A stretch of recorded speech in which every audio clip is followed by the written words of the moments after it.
Hello, hello. Hello, everybody. I'm Dennis Tardon, and this is. I don't know who I am, but what I'm doing right now is I'm sharing into the main group here because Mark Zuckerberg has changed all of the algorithms. On June 10th, he changed everything. So now we are totally live on Facebook.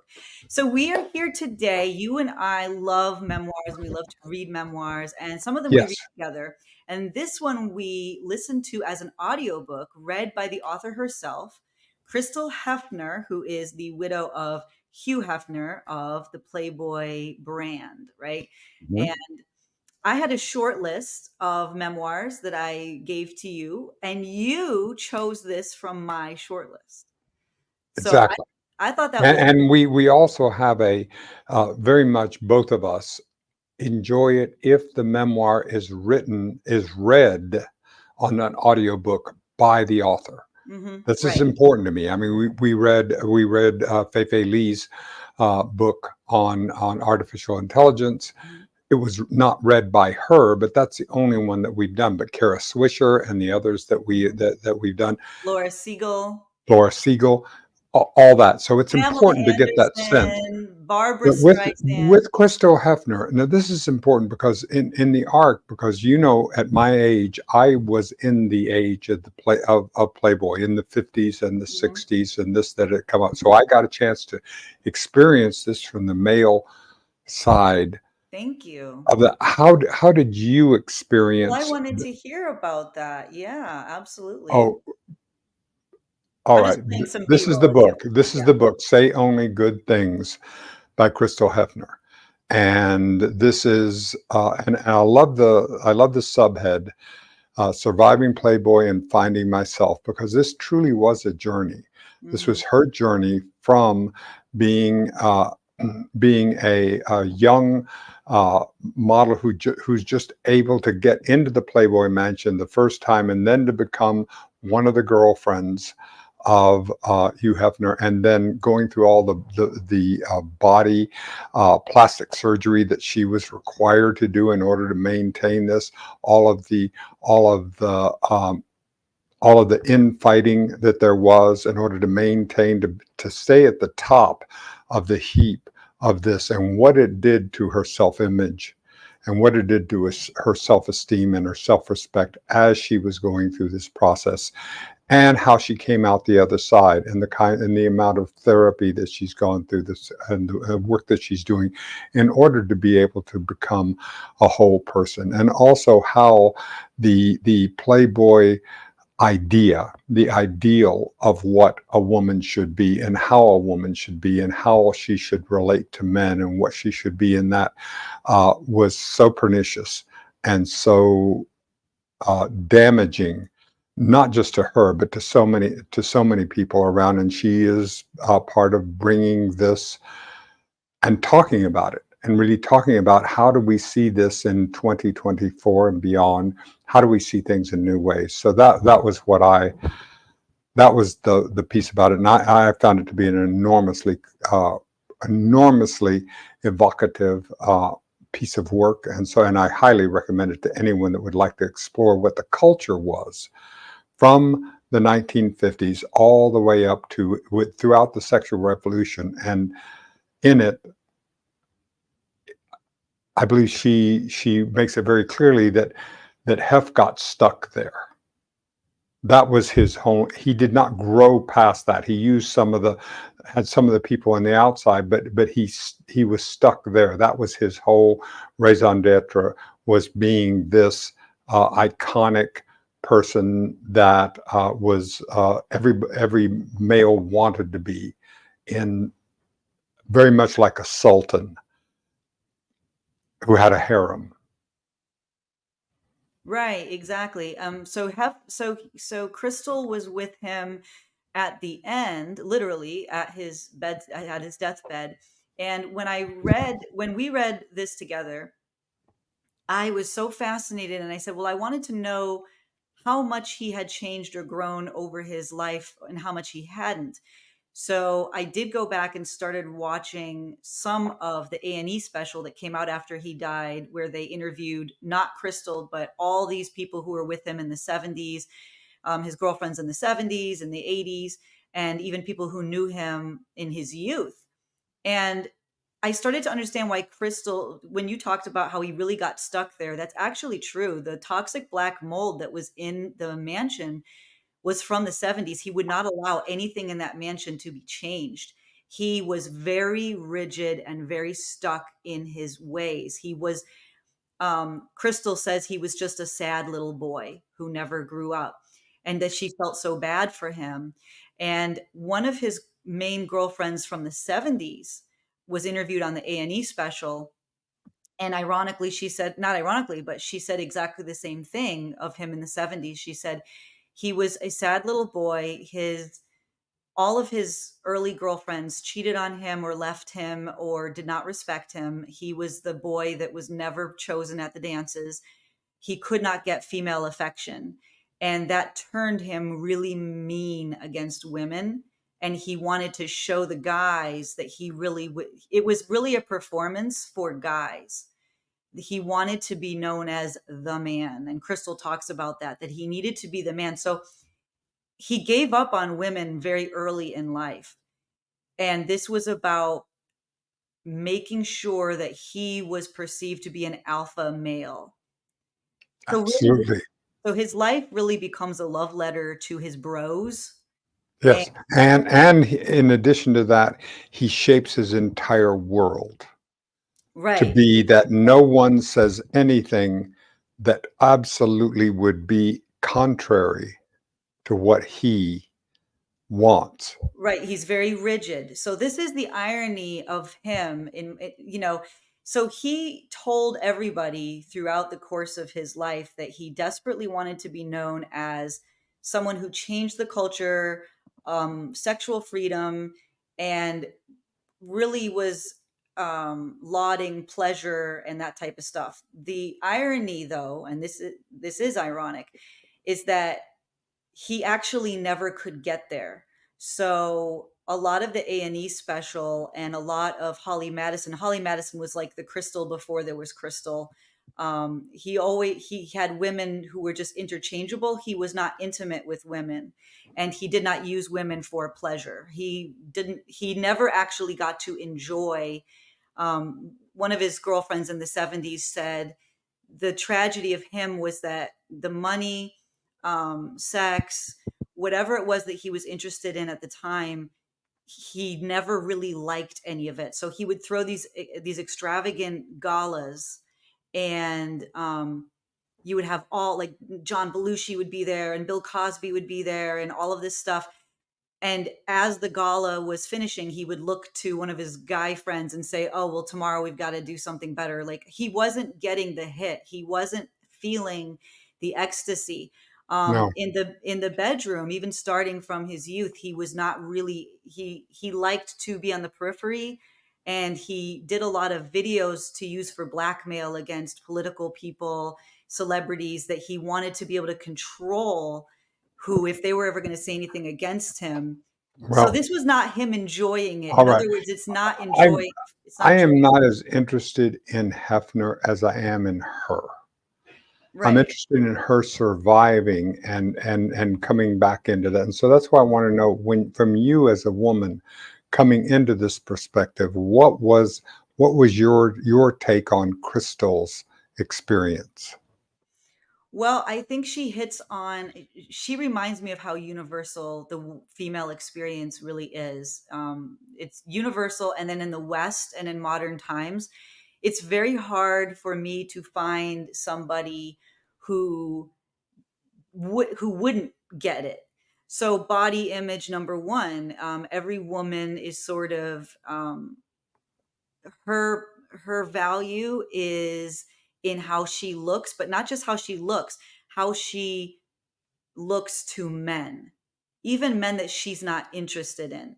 So a little boy, if he insults the body of like his female teacher, he Mm. can crush her whole day. Let me ask you something. You're saying the word her. Hmm. are you taking yourself out of the equation? This doesn't affect you, or is this also something you would experience? Well, to be honest, I feel like I did not experience it as much until probably the last few years. I started noticing it much more, but I was hearing it from all of my girlfriends. So I was always How were you hearing about. protected? I think I was protected because for whatever reason, I had maybe the way my mom raised me or something, but it's kind of the Sarah Silverman thing. Sarah Silverman said, her mom never told her as a little girl, you can do anything you want as a woman. She just never mentioned it. So Sarah just assumed she could do anything she wanted to do. I was never really told, "Oh, women have it so hard and you could do whatever you want." I just thought I could do whatever I wanted. I honestly did, and I probably had some really good emotional support around me.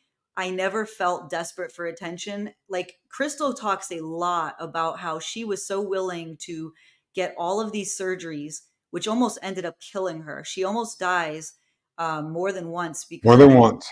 Right, and she was willing to literally die to look away that the mansion and the brand, because it wasn't just really personally about Hef, it was literally like that brand and being the cover model. She was willing to die for all of that. I never, for whatever reason, I was in a different part of the culture where um I never remember feeling until more recently that my body had anything to do with my value. But remember, I was a model in my teenage years. That's true. But I was never going up for cover girl. I would have never wanted to be on to me, I didn't think that was cool. I did like magazines for money, like those Sears catalogs back in the 90s. You remember Sears catalogs. So they would just, these were not glamorous things, maybe some runways here and there at like a mall fashion show. Sure, of course. But again, I always was told that was my skill. Like they would train you. Like models have to be trained. It's not just what you're born with. There's a talent, there's a poise, there's a skill, there's balance. There's you have to the different It's not just like pretty people are models. Like you have to really work at it. Well, Um you said that it wasn't until the last few years. What mhm. changed? Well, I think quarantine changed a lot of it. So Boy, it changed for a lot of people. So tell me yeah, more about that. yeah, I think quarantine changed a lot of it. Like Crystal Hefner right now, if you go to her Instagram, which I encourage everybody to do, it's really a great Instagram, but she has had a lot of hate hurled at her. So like when you're dealing with social media and you're dealing with the female body on the social media, like I had to learn. It was only when I started going onto social media and I was doing that more during quarantine that I learned how, because people will say something to you online that they would never say to your face, like in a department No. store, No, and right? then you get all these DMs that you have to filter through, as that we've talked about how much that happens to you. Right, exactly. But here's the thing, like I feel like men need to. So one of the things that Crystal talks about Hugh Hefner doing to undermine, and one of his other girlfriends said he broke me like you would break a horse. And Mhm, Crystal Hefner details the narcissistic, slow, like he would like pinch her hips and say, "Okay, well you're gaining a little weight here," or she mhm, would just there were little intimate. And Crystal says, because this is the thing that all the women say and all of the men who worked at the mansion, they all tell us the same thing, whether they agree about other things or not. They all say people come there thinking there's going to be a lot of sex and pleasure, but it was like perfunctory, like no, like clinical, like no one was actually getting excited being there. Nobody, not unless they were like a guy who was there for like one night and they brought their own girlfriends and they got yeah, to feel like a big, if they wanted to tell their friends about it. right, Yes, it was good right. for that. It was really good for that, but it wasn't a good place to get titillated or to have all of your fantasies met, because this was a like he had it all down to a routine that he Right, was not enjoying and they were not enjoying, and like nobody was enjoying it. And that's kind of the thing, which is that the one thing he said he was going to do for culture, he failed at. And he fails at like there was no intimacy, there was nothing titillating, there was nothing exciting or surprising. Like you just sit there and you just do the same things over and over again and nobody enjoys it. So Crystal, she gets into the mansion thinking that all of her dreams are coming true, her financial dreams, her career dreams, and she ends up finding out really quickly that this is really sad. Like it's kind of sad and dark, and there's this routine that hasn't changed in 50 years. And this guy is just like a sad little boy who wants to be fulfilled, but he's not willing to do any of the things that might fulfill him. And so she gets on board and she ends up kind of taking over the mansion at some point. She ends up legally Well, marrying she him. became she became girlfriend number one, so she was the Right, top. But again, when we're talking about this is a hierarchy. There are a number of girlfriends. They would go in and they would and he would have she would bring others into the bedroom, and then they would have this as a normal part of their routine for right, years. right. Now the thing is, she she calls the book, Only Say Good Things, because he told her before he died, just only say good things about me. And she starts the book by saying why she can no longer keep that promise to him because she's been through all this therapy and she has got to get her narrative out there. This is an intelligent woman. She's a creative woman. Oh Um, yes. and she was broken. And now here's the thing. I want to tell you what some of the quote unquote haters are talking about. So Candace Owens, she's like a right wing darling, and she weighed in on this. And I want to show you a little bit about what Candace said because it kind of is what a lot of people are saying. And this is where I just have a little bit of an issue here because I was a 21-year-old young girl before.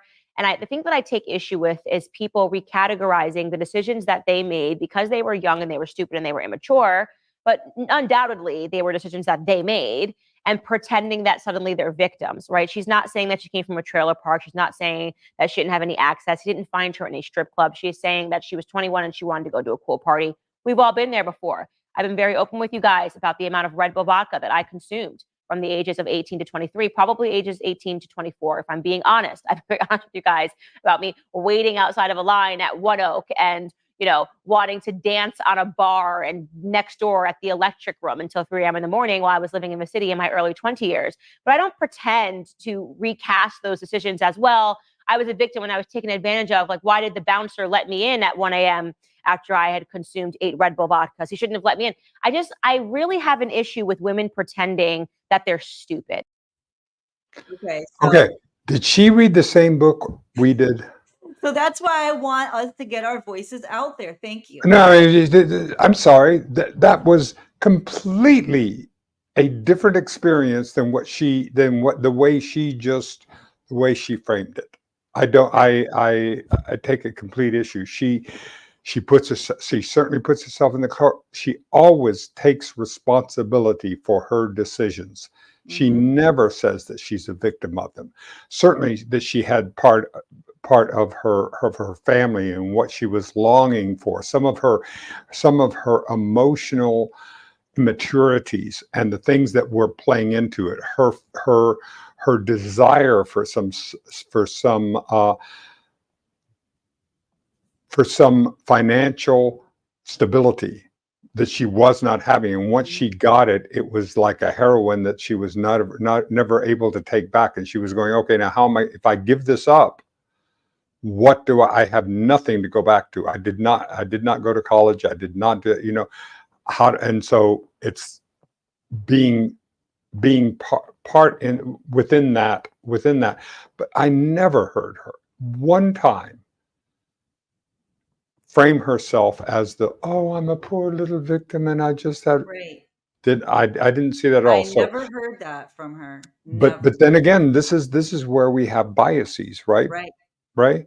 I mean, we sit down and if we go into a book like this and already have a bias coming in, then I'm not going to hear Mm-hmm. the other parts. and it's obvious that she didn't Right, hear the like, other. people are buying this book, so a lot of the old girls from the mansion are buying this book and going out on their podcasts and tearing her down and saying, "Oh, she was the manipulative one," and all of this stuff, and here's the thing, like, we weren't there, but I will tell you, I can only judge She the book. she owns her Right, she manipulation. owns all of it, She she talks about owns the that she time. did that. She Right, owns that she manipulated the other girls and that right, she had that she, worked to make sure that she was still the top number one girlfriend, and that this was the system. This was the game mhm, that was played. But she owns that. She right. owns her own darkness and her own role in that. Right. I mean, it's like the Stockholm syndrome sort of thing. So people will, when people are in a toxic environment and they have to go into survival mode, and you're in a toxic relationship, like Hef made sure two things. He wanted the girls to always fight over him, and then when they did, he would get really upset. So that was a thing that he needed for his ego, because remember, he couldn't get girls in high school or college or whatever. So he needed to see girls fighting over him, but then when it happened, the conflict would tear him up. So he's constantly creating a scenario that he hates. He's constantly punishing himself, and she's a I, part of I it. didn't I didn't I didn't get that as much as you did. You must. Yeah, well, that's the thing. So as a man, like, it's interesting what you're picking up on. Women are picking up on, women deal. There's not going to be one woman who's commenting right now. If you're a woman, replay or not, comment right now if I'm telling the truth. There's not one woman who's going to say that they haven't been on the opposite end of the female competition weapon. Women are awful to one another, and they will fight tooth and nail. And Crystal really goes into that. And everyone, woman reading that, including the women who are detracting from her, including the other girlfriends, when they read the book, they were like, "Oh, that is exactly what it is like." No one says that that's not what it was like, but Hef is holding all the cards. And one of the things he's doing is he makes sure that they don't have lives outside of the mansion. Absolutely. If So, you're going to stay in the mansion, you have a curfew, you have an allowance, mhm, and need to know where you spend it, what you do. I mean, that you're under. If you play in this environment, you mhm. play by this set of constrictive rules. Right, exactly. And so to Candace Owens' point, when she's like, "Oh, there's nothing to complain about. You knew what you were signing up for, or whatever." It's like, well, okay, Crystal says all that, so you can't really take away from her. She's saying all that, but here's the thing: Hef Did you is hear his complaints though? She didn't complain. She just laid it out what it was like. right, exactly, And exactly. I saw, or at least in my hearing of it, as I have, is that she took responsibility Hmm. for her decisions. I It certainly was there were times when she was controlled, and she was, the curfews that happened, and she was pulled back and stopped from leaving the mansion. There were certain times when you're doing. I mean, and she laid that out. But right. I did not see this as a victim. No, she's definitely not a victim at all. Now, Crystal did come. I'm seeing comments about underprivileged girls being manipulated and stuff. Yes, absolutely. Crystal is very honest about that. She says there's Hef targeted women who were very insecure, had tragedies and low confidence, and who would be easily gullible and manipulated. Of course, a full confident woman is not going to sign up for that kind of life. I mean, he It knows. isn't, but all right. But again, you're looking at young women who are in that 18 to 24 range. Everything hasn't wired up. Right. It's still you're dealing with a lot of Mhm. immaturity that we haven't had time to really to build and to grow. Absolutely. So I think a great thing, I just want to wrap up with what you asked me and just say that yes, so as a woman, body image is a really big deal. So men can choose to elevate the women that they have access to, and to let them know they're desirable, they're lovable, and to not forget that, like, a lot of men will be very hands off with appearance because they think, Me Too movement, or, oh, I'm going to be seen a certain way. There are ways that you can compliment women on the internet, or women that you hardly know, in a way that makes them feel seen and heard and beautiful. And women do a lot of that maintenance with one another. Like, two women, if they don't even know each other, they'll be like, oh, you look so sexy today, or blah, blah, blah. Gay men are really good about doing that with women. And one of the reasons why women like to be around gay men is they will affirm the woman's sexual desirability. They're so easy to do that. But I feel like men usually will hold back from that, not understanding that there are certain places where that's really, really needed to affirm. Hugh Hefner is someone who learned how to um, play on all of the women's fears, like, oh, their shape is not perfect, or whatever. They're not going to get cover girl. They're not blonde enough. They're not, whatever. He had his rubric that they worked. So, um, you don't want to throw the baby out with the bathwater and say we're not going to affirm women's physical desirability, because that really had tragic consequences. So I'm glad that Crystal talks so much about her dealing with her body image over time, and she ends up taking the implants that were killing her out. She ends up going away from, she tries to go back to more of a natural body and love her body as it is, and to be around people who affirm that in her. I think she's dating someone now who's like really good for her in that way. But that's very important. Men tend to overdo it when they'll go like, oh, I really like your personality, and they'll never mention anything else, and they think that's what the woman wants to hear. Hef was really good at understanding what women actually want to hear, but then he would use that against them. So there's a nice way to do that. But as a man, you're reading this book, you were listening to this book, and I think we should end on your. I really think we should end. And I see all your comments coming in, fantastic comments. And yeah, I started talking about the A&E docuseries because it was such a landmark sort of thing. But thank you so much, guys. But Dennis, why don't you take us out by, as a man, when you're reading all this, was there anything that surprised you? Was there anything that sort of bothered you? Did you look at like yourself? Did you think back to like being in the 70s, and like, was Playboy different really than what you had thought it would be? Did you sort of think it would be better or more interesting, or? It was exactly as I thought it would be. It Mm, was very, very much so, but I never got a chance to see it from her point of view. I could only see it from the male point of view. So I never got a chance to talk about that, really to read about that and to learn about that. And I just think it's such a precious, wonderful thing that Crystal was able to write this book and to give us an insight from her perspective, not from Hef's. I think we got a lot from his perspective and his fantasy about what he was, which is one of the reasons why he didn't want her to say anything that was negative about it, because he wanted to control the narrative in every situation, absolutely to control that narrative, and that's impossible. It's impossible to do, but he did the best that he could, and then left the scene, and she